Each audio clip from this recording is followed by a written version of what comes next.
All right, now then, let's look at the spiritual significance of baptism. Very briefly, it's already stated in Romans chapter 6.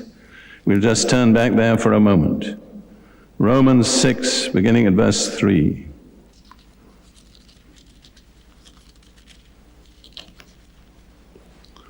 Do you not know that as many of us as were baptized into Christ Jesus were baptized into his death? Every time Paul says, do you not know, I've observed that the majority of contemporary Christians don't know. It's remarkable. Every time he picks on something of which he says, do you not know, I discover that today the majority of Christians don't know. He said, therefore we were buried with him through baptism into death, that just as Christ was raised from the dead by the glory of the Father, even so we also should walk in newness of life. So, as I've said before, we're identified with Jesus in death and burial, and thank God it doesn't stop there. If we're buried with him, we are also resurrected. And then Paul says something very significant. He says in verse 5, if we have been united together in the likeness of his death, certainly we also shall be in the likeness of his resurrection. He's speaking about being buried in baptism. He says, if we have been buried, then we can be sure we'll be resurrected. Then he says, knowing this, that our old man was crucified with him, that the body of sin might be done away with, that we should no longer be slaves of sin. So the fact that baptism illustrates is that when Jesus died on the cross, our sinful, carnal, rebellious nature was executed in him. This is a revelation. You see, you can have your sins forgiven and still be a rebel.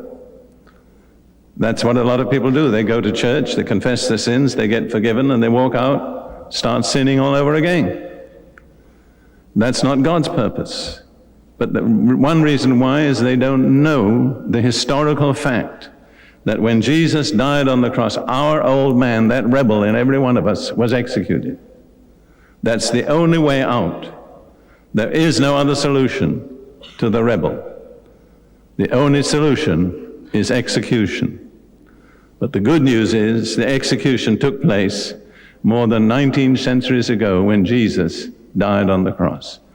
So Paul says you have to know that. Then he goes on in verse 11, likewise you also reckon yourselves to be dead indeed to sin, but alive to God in Christ Jesus. Paul says you know it, then you have to reckon it. You have to reckon that you're dead to sin, but alive to God. And the outward process is water baptism. You go down into the grave, come up out of the grave, you leave your old sinful nature behind in the grave, you come out a new creature. All right, now, there's one other passage in Colossians chapter 2 which is important concerning this. Colossians, the 2nd chapter. Paul is writing to Christians. He says in chapter 2, verse 11, in him you were also circumcised with the circumcision made without hands, by putting off the body of the flesh, by the circumcision of Christ. Under the Jewish law, circumcision was simply removing a small portion of flesh. But Christian circumcision is putting off the whole sinful nature, the whole body. And when a body has died, what's the next thing to do? I didn't hear you. Bury it, that's right. It's really an offense to leave a dead body lying around unburied. I was with the British forces in East Africa, in North Africa, and we never left a corpse on the ground. We always put it underground. And that, I think, is something. If you've died, don't lie around unburied. Get buried. You got the point? Now, Paul goes on in Colossians chapter 2, having put off the body, what's the next thing you do? He says, bury it with him in baptism, in which you were also raised with him through faith in the working of God who raised him from the dead. Notice, baptism only works for those who believe. It's through our faith in what God will do that we are raised. If you don't believe, it doesn't work. So now let me just give you certain important facts. Galatians 3:27. Galatians 3, verse 27. For as many of you as were baptized into Christ have put on Christ. What are we baptized into? Christ. We're not baptized into a denomination or a church. This is a serious error. Again, I go back to my days in East Africa. The largest evangelical mission there would not accept anybody as a member who had not been baptized into their mission. A person might have been baptized very validly as a believer, but if it wasn't into that mission, they had to be baptized into that. That is an error. It's carnality. We are not baptized into a church. Thank God we're baptized into Christ, and nothing less is sufficient than Christ. Then, as I've said, it's effective only through faith. And then we need to understand our new life is empowered by the Holy Spirit. The same Spirit that raised Jesus from the dead works in us. Now let us take very quickly two Old Testament pictures of baptism. The first we've already looked at in 1 Peter 3:20 through 21, Noah's Ark. And Peter says the antitype to that is baptism in water. Well, what is the message of Noah's Ark? First of all, judgment was coming. And there was only one way of escape from judgment, and that was in the ark. So the flood represents God's judgment. The ark, as always in the Bible, is a picture of Jesus Christ. In the ark, you can pass safely through the waters of judgment. Outside of the ark, you'll be submerged.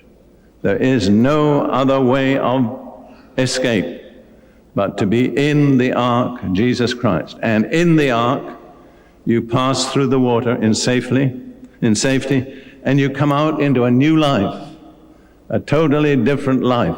The old life has been washed away, and new life has opened up to you. That's the picture of Noah's Ark.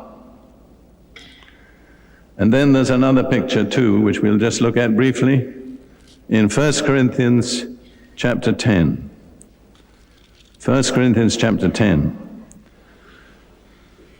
verse 1 and 2. Moreover, brethren, I do not want you to be unaware that all our fathers were under the cloud, all passed through the sea, all were baptized into Moses in the cloud and in the sea. And then he says these things happened as patterns or examples for us.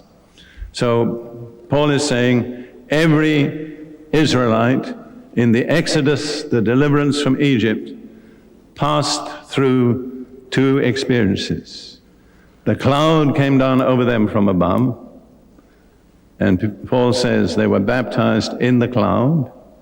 They went down into the water, passed through the water, and came up out of the water, and Paul says they were baptized in the sea. So there's this double baptism which is appointed for every believer.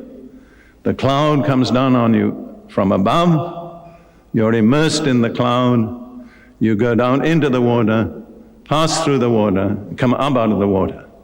And when they came up out of the water, they started a new life with new laws and a new leader. Everything else was left behind. And it was the water that cut off the Egyptians. Very important. They'd been saved in Egypt by faith in the blood of the Lamb, but that didn't separate them from the Egyptians. It was the water that separated them. And it's baptism that separates us.